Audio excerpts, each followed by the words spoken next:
Okay, well, my dear students, I hope you all are doing good and well. So बच्चे लोग देखिए topic को हम लोग स्टार्ट करते हैं. My dear student, आज का टॉपिक हम लोग का क्या है? देखिए आज का टॉपिक हम लोग का क्या है उसको हम लोग आगे बढ़ाते हैं. My dear students, आज का हम लोग का टॉपिक है IFS, इंडियन फाइनेंशियल सिस्टम का हम लोग मेजर कंपोनेंट के बारे में पढ़ेंगे. मेजर कंपोनेंट मतलब वो कौन कौन सी चीज है जो फाइनेंशियल सिस्टम को बनाते हैं और हमारे कंट्री मतलब इंडिया का फाइनेंशियल सिस्टम में क्या क्या चीज आता है वो मैं आपके साथ जिक्र करूंगा और वो मैं आपको पढ़ाऊंगा. तो my dear student, now I will teach you about the components of Indian financial system. India के फाइनेंशियल सिस्टम में इंडिया का जो फाइनेंशियल स्ट्रक्चर है उसमें क्या क्या चीज आता है आप वो देखिए, ध्यान से सुनिएगा, समझिएगा. माय डियर स्टूडेंट्स, उसमें इंडिया के फाइनेंशियल सिस्टम में क्या क्या चीज है, कैसा कैसा स्ट्रक्चर है. सबसे पहला है फाइनेंशियल मार्केट. मतलब पूरा आने वाले टॉपिक में हम लोग क्या क्या टॉपिक पढ़ेंगे, मतलब पूरे सब्जेक्ट में पूरा जो इंडियन फाइनेंशियल सिस्टम है उसमें हम लोग क्या क्या पढ़ने वाले हैं इसके बारे में हम लोग यहाँ पे डिस्कस करेंगे. सबसे पहला है फाइनेंशियल मार्केट. भाई फाइनेंशियल मार्केट का मतलब क्या होता है वो बताइए. My dear students, financial market का मतलब होता है एक ऐसा मार्केट जहां पर बोरोवर एंड सेवर का इंटरेक्शन होता है. अब आप पूछेंगे कि भाई बोरोवर का मतलब क्या है. My dear student, borrower are those persons who need the money and savers are those person who invest the money. Since ये पहला टॉपिक है, पहला चैप्टर है, तो एक एक कॉन्सेप्ट आपको समझने पड़ेंगे जिससे कि आने वाले टॉपिक आपको आराम से समझ आए. तो my dear students, financial market का पहले में बात करते हैं. फाइनेंशियल मार्केट वो जगह होते हैं जहां पर बोरोवर और सेवर का इंटरेक्शन होता है. बोरोवर सेवर से मिलता है. अब आप पूछेंगे कि भैया बोरोवर का मतलब क्या है, तो भाई बोरोवर वो आदमी होता है जिसको पैसा चाहिए और सेवर वो आदमी होता है जो पैसा इन्वेस्ट करे. तो माय डियर स्टूडेंट्स, बोरोवर और सेवर को मिलाने का काम जो करता है ना उसे हम लोग फाइनेंशियल मार्केट बोलते हैं. So financial market is the place which helps to interact the borrower with the saver. अभी देखिए बोरोवर को सेवर से मिलाने का काम जिस जगह पर होता है उसे फाइनेंशियल मार्केट बोलते हैं. देखिए क्या लिखा हुआ है. Financial market are the centre और institutional arrangement for pooling, pricing, trading risk. Share को पूल करना, शेयर का सिक्योरिटीज का दाम कितना होगा, ये सारा काम फाइनेंशियल मार्केट में होता है. To corporate firm, the corporate firms, financial institution, individual and governments are the participants in this market. बोला ये वो मार्केट है जहां पर गवर्नमेंट पार्टिसिपेट करता है, जहां पे इंडिविजुअल पार्टिसिपेट करते हैं, जहां पे बहुत सारे फाइनेंशियल इंस्टीट्यूशंस पार्टिसिपेट करते हैं डायरेक्टली और थ्रू ब्रोकर और dealer. Financial markets are often classified as primary and secondary market. फाइनेंशियल मार्केट को हम लोग दो भाग में बांट दिया गया है, एक प्राइमरी मार्केट और एक secondary market. My dear student, primary market वो होता है, पहले आपको फाइनेंशियल मार्केट को ना मैं थोड़ा आपको डीपली समझाता हूं, शॉर्ट में डिटेल में पढ़ेंगे हम लोग. देखिए फाइनेंशियल मार्केट दो तरह का होता है. एक होता है मनी मार्केट, एक होता है कैपिटल मार्केट. अभी देखो मनी मार्केट वो होता है ना जहां पे लोग शॉर्ट टर्म के लिए जब पैसा का लेन देन होगा उसको मनी मार्केट बोलेंगे और जब लॉन्ग टर्म के लिए पैसा का लेन देन होगा उसको कैपिटल मार्केट बोलेंगे. तो my dear student, financial market दो तरह के हैं, मनी मार्केट और कैपिटल मार्केट. मनी मार्केट में शॉर्ट टर्म फाइनेंस में हम लोग डील करते हैं, कैपिटल मार्केट में लॉन्ग टर्म फाइनेंस में हम लोग डील करते हैं. अभी भाई कैपिटल मार्केट का भी दो टाइप है, प्राइमरी मार्केट और सेकेंडरी मार्केट. तो देखो भाई प्राइमरी मार्केट वो होता है ना when the shares are sold out for the first time, जहां पे सिक्योरिटीज को पहली बार बेचा जाता हो उसे हम लोग प्राइमरी मार्केट बोलते हैं. और जहां पे सिक्योरिटीज को पहली बार बेचा जाता हो उसे हम लोग प्राइमरी मार्केट बोलते हैं. और जहां पे सेकंड हैंड सिक्योरिटीज हम लोग बेचते हैं उसको सेकेंडरी मार्केट बोलते हैं. तो my dear student, primary market वो होता है जहां पर आप शेयर्स को पहली बार बेचते हो और सेकेंडरी मार्केट वो होता है जहां पे हम लोग सेकेंड हैंड शेयर्स को बेचते हैं. सेकेंड हैंड शेयर्स में हम लोग डील करते हैं. देखिए क्या लिखा हुआ है. Financial market are often classified as primary and secondary market. The new securities are traded in primary markets and the secondary market deal in old securities. Financial market are also classified in the following categories: money and capital market, organized or unorganized market, formal or informal market, official और unofficial market, domestic और foreign market. सभी पढ़ेंगे, सभी चीज के बारे में detail में पढ़ेंगे. अभी आप ये समझ लो कि मनी मार्केट और कैपिटल मार्केट मैंने बताया. ऑर्गेनाइज वो होता है जहां पे रूल्स रेगुलेशन होते हैं, अनऑर्गेनाइज वो है जहां पे रूल्स रेगुलेशन नहीं होते हैं. फॉर्मल वो है जो जिसमें एक सिस्टम होता है, पैटर्न होता है। इनफॉर्मल वो है जहाँ पे कोई पैटर्न नहीं, कोई सिस्टम नहीं, कोई रूल्स रेगुलेशन नहीं। तो एक तरह से ऑर्गेनाइज अनऑर्गेनाइज बोल सकते हो आप इसको। Official unofficial. अगला डोमेस्टिक फॉरेन। तो माय डियर स्टूडेंट इन सारे मार्केट्स के बारे में आने वाले चैप्टर्स में, आने वाले टॉपिक्स में हम लोग डिटेल में पढ़ाई करेंगे। ये था हम लोग का फिनेंशियल सिस्टम का कंपोनेंट। तो पहला पॉइंट था इसमें फिनेंशियल मार्केट। दूसरा कंपोनेंट है फिनेंशियल इंस्टीट्यूशन। अब मैं आपको फिनेंशियल इंस्टीट्यूशन के बारे में बताऊंगा। फिनेंशियल इंस्टीट्यूशन क्या होता है? My dear student, financial institution वो होते हैं जिनका काम होता है डिपॉजिट लेना और लोन देना, जिनका काम होता है पैसा पब्लिक से लेना और पैसा पब्लिक को देना। तो हर वो इंस्टीट्यूट जिनका काम है पैसा लेना और देना, पैसा लेना और देना, उसे हम लोग फाइनेंशियल इंस्टीट्यूशन कहते हैं। A financial institution is an institution that acts primarily as a financial intermediary in channelizing the fund from the lender to the borrower. Lender से पैसा लेकर के बोरोवर तक पहुंचाना, ये काम जो इंस्टीट्यूट करता है उसे फाइनेंशियल इंस्टीट्यूट कहते हैं। लेंडर मतलब जो पैसा देने वाला। सपोज आपके पास बहुत पैसा है तो आप जमा करोगे, कहां जमा करोगे? आप बैंक में जमा करोगे। जमा करोगे कहां जमा करोगे? बैंक में जमा करोगे। तो माय डियर स्टूडेंट्स, बैंक में जब आप पैसा जमा करोगे तो आपका पैसा लेकर के बैंक वाला क्या करेगा? बैंक वाला क्या करेगा? वही पैसा दूसरे लोगों को दे देगा। बैंक वाला क्या करेगा? वही पैसा जो है वो अलग अलग लोगों को बैंक क्या करेगा? शिफ्ट कर देगा। बैंक क्या करेगा? उन लोगों को दे देगा। बैंक उन लोगों को दे देगा जिन लोगों के पास, बैंक उन लोगों को दे देगा जिन लोगों के पास पैसा है। तो बात समझिए, पैसा नहीं है तो जिनके पास पैसा है उनसे पैसा लेकर के पैसा को उन लोगों के पास शिफ्ट करते हैं, उन लोगों के पास शिफ्ट करते हैं जिनके पास पैसा पहुंचना है। बात समझ रहे? तो जिनके पास पैसा नहीं है वहां तक पैसा को पहुंचाने का काम कौन करता है बाबू? तो पैसा पहुंचाने का काम करता है फाइनेंशियल इंस्टीट्यूशंस। तो financial institution connects the lender with the borrower. Financial institution lender को बोरोवर से मिलाता है। अच्छा, उसके बाद आइए देखते हैं आगे लाइन क्या लिखा हुआ है। नोट्स में देखिए, नोट्स खोल लीजिए सामने।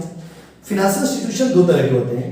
एक वो जो फाइनेंशियल इंटरमीडिएशन का काम करते हैं, जो बोरोवर को सेवर से मिलाते हैं। दूसरा वो both types of financial institution aids in process of moving funds from the economic units with the savings to the economic units wishing to borrow funds so that those units may spend more than they have available from their own resource. My dear student, दोनों ही, चाहे वो financial intermediary हो चाहे कोई और institution हो, ये दोनों ही इंस्टीट्यूशन क्या करते हैं? जो इकोनॉमिक यूनिट के पास पैसा बहुत ज्यादा है उससे पैसा लेकर के उन लोगों तक पैसा पहुंचाते हैं जिनके पास पैसा नहीं है। तो my dear students, financial institutions connects the lender with the borrower and try to add the person with the sufficient for finance to the person without the finance. जिनके पास पैसा बहुत ज्यादा है उनको उन लोगों से मिलाना जिनके पास पैसा नहीं है। ये काम है फाइनेंशियल इंस्टीट्यूशंस का। The asset of most but not all financial institutions are financial asset. तो अब आप सोचते होंगे कि भाई फाइनेंशियल इंस्टीट्यूशन जो है वो बेचता क्या है? क्या बैंक वाले, क्या एलआईसी वाले, क्या म्यूचुअल फंड वाले, ये लोग क्या आलू बेचते हैं, प्याज बेचते हैं, बैगन बेचते हैं, मूली बेचते हैं, भिंडी बेचते हैं? नहीं भाई, ये लोग फाइनेंशियल एसेट बेचते हैं। भाई फाइनेंशियल एसेट क्या होता है? भाई फाइनेंशियल एसेट मतलब लोन। ये लोग लोन देते लोगों को, ये लोग पैसा देते लोगों को। देखिए, financial institution are financial asset rather than physical asset. ये लोग मशीनरी नहीं बेचते, ये लोग ट्रांसपोर्ट व्हीकल नहीं बेचते, ये लोग क्या करते हैं? ये लोगों को पैसा देते हैं। But a leasing company however may have some physical asset, but कुछ कंपनी ऐसे हैं जो लीज पे सामान देते हैं। उन लोगों का काम है पैसा से डील करना, बट लीजिंग कंपनी वाले लोग फिजिकल एसेट्स भी बेचते हैं। तो मतलब आपको हम बताने वाले हैं कि इंडियन फाइनेंशियल सिस्टम के कंपोनेंट में क्या क्या चीज आता है। तो इंडियन फाइनेंशियल सिस्टम के कंपोनेंट में एक था फाइनेंशियल मार्केट, उसमें हम लोग डिटेल में पढ़े, पीडीएफ नोट्स का आप लोग सभी के पास है। दूसरा है फाइनेंशियल इंस्टीट्यूशंस में कैसा कैसा इंस्टीट्यूशन होता है उसके बारे में हम लोग पढ़े हैं। तीसरा है फाइनेंशियल इंटरमीडियरी।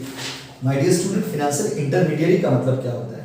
फाइनेंशियल इंटरमीडियरी का मतलब होता है, ध्यान से सुनिएगा, फाइनेंशियल इंटरमीडियरी का मतलब होता है ये वो ब्रोकर्स होते हैं, ये वो लोग होते हैं, ये वो इंस्टीट्यूट होते हैं जो लोगों को मिलाने का काम करते हैं, उनको फाइनेंशियल इंटरमीडियरी होता है। It can be anyone, it can be a person, it can be a firm, it can be an individual, it can be a company. ये एक आदमी हो सकता है, ये एक कंपनी हो सकता है, ये कोई भी बिजनेस पार्टनरशिप बिजनेस हो सकता है। जो लोगों का काम क्या है? जो लोगों का काम है बस मिलाना, किसको, लेंडर को बोरोवर से, लेंडर को बोरोवर से मिलाने का काम करते हैं। ठीक है बाबू, आइए। It is an organization that operates in a financial market, linking lender and borrower or saver and investor. In a broad sense, financial intermediary is any operator engaged in bringing together ultimate provider and ultimate user of finance. जो आदमी पैसा देता है उसको उस आदमी से मिलाना जिसको पैसा चाहिए। A bank is a financial intermediary, a dealer in loan and dealer in a debt. Non-banking financial intermediary creates claims that are not normally recognized as a part of money stock. अभी देखो, एक तो bank होता है, एक होता है non banking financial companies, जिसको एनबीएफसी बोलते हैं। उन लोग क्या है, वो बैंक नहीं, जैसे एलआईसी वाला लोग, एलआईसी वाला लोग बैंक तो नहीं, लेकिन बैंक जैसा काम करते हैं ना, इसलिए उसको एनबीएफसी बोलते हैं, non banking financial corporation. Financial intermediary hold as a financial instrument issued by the borrower and asset purchased in money and capital market. Financial intermediary क्या करते हैं, आपके शेयर को, आपके सिक्योरिटीज को, तो इन सब चीजों को हम लोग क्या करते हैं, ये लोग कनेक्ट करते हैं, ये लोग होल्ड करते हैं, ये लोग रखते हैं आप लोगों के लिए, फाइनेंशियल इंटरमीडियरी लोग। The existence of financial intermediary is of great value to the entire economy. Financial intermediary बहुत जरूरी है, क्योंकि there are multiple people in this world who does not know where to procure the fund and out of that they are being exploited. बहुत सारे लोग ऐसे हैं जिनको पता नहीं है कि पैसा कहां से लाना है, और ना पता होने के कारण ना उनका एक्सप्लॉइटेशन होता है। देखिए अगला पॉइंट क्या है, देखिए, those with funds to invest benefit because of the financial intermediary offer service to the customers want. जिनके पास पैसा है वो उन लोगों को पैसा देते हैं जिनके पास पैसा नहीं है। Some of the most important financial intermediary are commercial bank, insurance company, investment company, financial company और leasing company। ये लोग financial intermediary के कैटेगरी में रखा गया है। तो इंडिया के फाइनेंशियल सिस्टम में ये सारा चीज आपको देखना पड़ेगा, या फाइनेंशियल सिस्टम में ही आपको ये सारे इंस्टीट्यूट आप देखोगे तो इसमें हम लोग फाइनेंशियल मार्केट पढ़े हैं, फाइनेंशियल इंस्टीट्यूशंस पढ़े हैं, फाइनेंशियल इंटरमीडियरी पढ़े हैं। अभी सारे वर्ड का मतलब समझिए। अगला है financial instrument. My dear student, instrument का मतलब क्या होता है, what is the meaning of the word instrument. Finance मतलब तो मनी, फाइनेंस मतलब मनी, बट फाइनेंशियल इंटरमीडियरी तो हम लोग पढ़ लिए, फाइनेंशियल इंस्ट्रूमेंट किसको बोलेंगे। माय डियर स्टूडेंट, इंस्ट्रूमेंट मतलब होता है लीगल डॉक्यूमेंट। देखो जैसे ये मेरा कोचिंग का कागज है, तो ये जो कोचिंग का कागज है ना, इसको हम फाड़ दिए, This is just a piece of paper. It has no worth in the market. इसका कोई मार्केट में वैल्यू नहीं है, इसका कोई लॉ के नजरों में वैल्यू नहीं है, इसका कानून की नजरों में वैल्यू नहीं, क्योंकि ये जस्ट एक पीस ऑफ पेपर है और मैंने इसको टुकड़ों में फाड़ दिया, मुझे कोई फर्क नहीं पड़ा। बट माय डियर स्टूडेंट, मेरे घर का जो एग्रीमेंट का पेपर होगा वो एक लीगल डॉक्यूमेंट है, वो भी डॉक्यूमेंट, ये भी डॉक्यूमेंट, बट वो एक लीगल डॉक्यूमेंट है। माय डियर स्टूडेंट, एक जो लीगल डॉक्यूमेंट होता है, लीगल डॉक्यूमेंट को हम लोग इंस्ट्रूमेंट बोलते हैं। तो फाइनेंशियल इंस्ट्रूमेंट मतलब होता है, फाइनेंशियल इंस्ट्रूमेंट मतलब होता है हर वो लीगल डॉक्यूमेंट जिसके थ्रू हम लोग पैसा का लेन देन करते हैं, हर वो लीगल डॉक्यूमेंट जिसके थ्रू हम लोग पैसा का लेन देन करते हैं उसे फाइनेंशियल इंस्ट्रूमेंट कहते हैं। तो फाइनेंशियल इंस्ट्रूमेंट फाइनेंशियल मार्केट में आपको देखने को मिलेगा, फाइनेंशियल सिस्टम में आपको फाइनेंशियल इंस्ट्रूमेंट भी देखने को मिलेगा। उसमें जैसे ट्रेजरी बिल होता है, कॉल मनी होता है, शेयर हो गया, डिबेंचर हो गया, ये सारी चीज आपको देखने को मिलेंगे। देखिए पढ़ते हैं डिटेल में। Financial instrument consist of shares, debentures and their derivatives.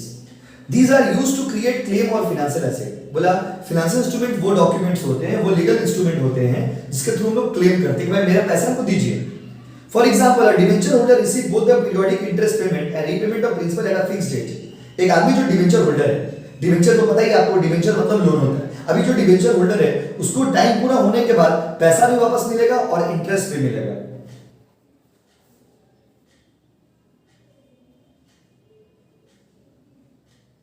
देखिए अगला क्या है,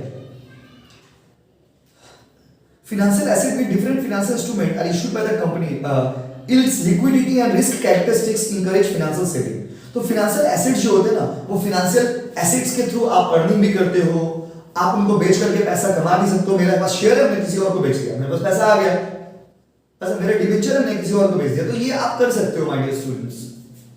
देखिए financial instrument are issued by the companies, financial institution and government as a means of borrowing money and raising new capital. Financial instrument के help से company वाले लोग पैसा लेते हैं, पैसा देते हैं और पैसा कैपिटल को रेज करने में ये हेल्प करता है। It refers to any document which is an evidence of डेब्ट। आपने कर्ज लिया, आपने पैसा लिया, उसका जो एविडेंस होगा, उसका जो इंस्ट्रूमेंट का जो डॉक्यूमेंट का जो एविडेंस होगा, उस एविडेंस को यहाँ पे बोला गया है इंस्ट्रूमेंट एंड सेल और transfer of which enable the seller to acquire finance. मतलब हर वो डॉक्यूमेंट जिसके थ्रू हम लोग बेच सकते हैं, खरीद सकते हैं, पैसा लेते हैं, पैसा देते हैं, वो फाइनेंशियल इंस्ट्रूमेंट हो गया। The most commonly used financial securities are shares, stock, debenture, bill of exchange, certificate of deposit, treasury bills, bond। ये सब के बारे में मैं आपको पढ़ाऊंगा नेक्स्ट चैप्टर में। Once issued, these securities can be bought and sold either on the money market or in the stock exchange। बोले ये फाइनेंशियल इंस्ट्रूमेंट्स को आप खरीद बिक्री भी कर सकते हो। तो ये जो भी चीज आप शॉर्ट में अभी पढ़ रहे हो ना, आने वाले चैप्टर में सारा चीज मैं आपको डिटेल में पढ़ाऊंगा। आने वाले वीडियोस में आप डिटेल में ये सब चीज पढ़ोगे। ये फर्स्ट चैप्टर है, तो आने वाले पूरे टॉपिक का ये ग्लिम्स है। अब आइए last topic, financial market regulator in Indian stock exchange.